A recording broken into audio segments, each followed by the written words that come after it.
پیارے مصطفیٰ مدینہ منورہ جانے سے پہلے اہل مدینہ کے لیے 2 کام کیا تھا۔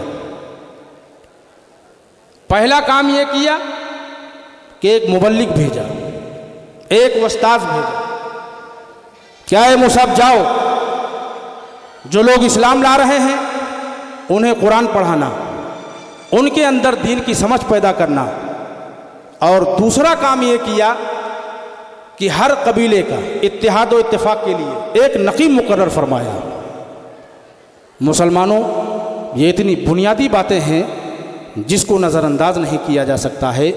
ہماری حکومت ہو یا نہ ہو، لیکن اجتماعی زندگی گزارنا ہم پر لازم و ضروری ہے۔ اس وقت بھی اوس و خزرج نام کے 2 قبیلے تھے، دونوں ایک دوسرے کے دشمن تھے، دونوں ایک دوسرے کے خون کے پیاسے تھے۔ پیارے مصطفیٰ نے کلمہ طیبہ کی وحدت کی بنیاد پر امت میں وحدت فرمائی۔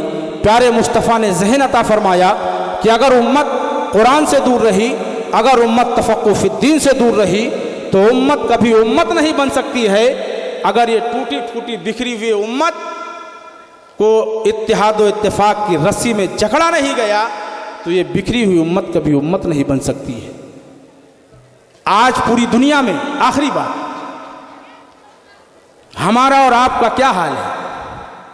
کچھ بتانے کی ضرورت نہیں ہے، سوشل میڈیا کا زمانہ ہے، آپ حضرات دیکھتے اور سنتے رہتے ہیں۔ اس کی 2 بہت بڑی وجہ ہیں۔ ایک وجہ یہ ہے کہ علم و ہنر سے دوری، اور دوسری وجہ یہ ہے اتحاد و اتفاق کا نہ ہونا۔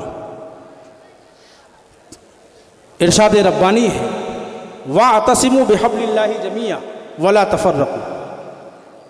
آئے لوگو، اللہ کی رسی کو مضبوطی سے پکڑ لو، نا اتفاقی کے شکار مت بنو۔ جب ہم متحد تھے، متفق تھے، کامیابیوں نے ہمارے قدموں کو چوما۔ جب ہم منتشر ہوئے تو ذلت و رسوائی ہمارا مقدر بن گئی۔ ندی کے تہہ میں ریت کے بے شمار ذرات ہوتے ہیں جو پانی کے ایک بہاؤ سے ایک پل میں یہاں ہوتے ہیں، دوسرے پل میں وہاں ہوتے ہیں۔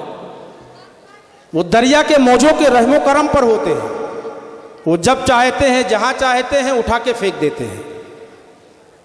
یہ ان کی بے بسی اس لیے ہے کہ وہ الگ الگ ذرات ہیں، لیکن اگر وہی ذرات آپس میں مل کر چٹان کی شکل اختیار کر لیتے ہیں تو بڑی سے بڑی تلاطم خیز موجیں انہیں ادھر ادھر لے جانا تو بہت دور کی بات، انہیں ہلا بھی نہیں سکتی ہے۔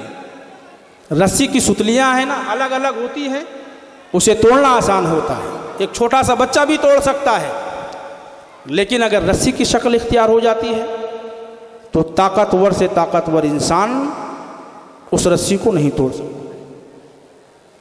اسی طریقے سے اگر اینٹیں الگ الگ ہوتی ہیں، انہیں توڑنا آسان ہوتا ہے، ادھر ادھر لے جانا آسان ہوتا ہے، لیکن جب دیوار کی شکل اختیار کر لیتی ہے تو ادھر ادھر لے جانا توڑنا یہ سب مشکل ہو جاتا ہے، ناممکن ہو جاتا ہے۔ یہ طاقت و قوت کہاں سے آئی؟ معلوم ہوا کہ آپسی ملاپ کی وجہ سے۔ جب ہم متحد تھے، متفق تھے، کامیابیوں نے ہمارے قدموں کو چوما۔ کہتے ہیں نا، آبرو باقی تیری ملت کی جمعیت سے تھی، جب جمعیت ہو گئی زمانے میں رسوا تو ہوا۔ پیارے مصطفیٰ نے فرمایا تھا کہ آئے لوگو، تمہیں کامیابی و کامرانی اس وقت تک نہیں مل سکتی جب تک تم آپس میں متحد و متفق نہیں رہو گے اور تفرقہ بندی سے کوسوں دور نہیں رہو گے۔ آج دنیا کا کوئی ایسا گوشہ نہیں جہاں ہم پر ظلم و ستم کے پہاڑ نہ توڑے جا رہے ہوں۔ آج دنیا کا کوئی ایسا خطہ نہیں جہاں ہماری تہذیب و تمدن کا مذاق نہ اڑایا جا رہا ہو۔ آج دنیا کی کوئی ایسی یونٹ نہیں جہاں ہم پر جبر مسلسل نہ ہو رہا ہو۔ آج دنیا کی کوئی ایسی اکائی نہیں جہاں ہمیں برباد کرنے کی کوششیں نہ کی جا رہی ہوں۔ آج پوری دنیا مقتل بن چکی ہے ہمارے عقید و ایمان کی، ہمارے تہذیب و روایات کی۔ ایک طرف تو یہ ہے، اور دوسری طرف مسلمانوں کے عقائد کی بنیادوں کو کمزور کرنے کے لیے، مسلمانوں میں نفاق و انتشار پیدا کرنے کے لیے بے شمار مذہبی جماعتوں کو پیدا کر دیا گیا ہے تاکہ مسلمان دین کے نام پر متحد نہ ہونے پائے، مسلمان قرآن کے نام پر متحد نہ ہونے پائے، مسلمان پیارے مصطفیٰ کے نام پر متحد نہ ہونے پائے۔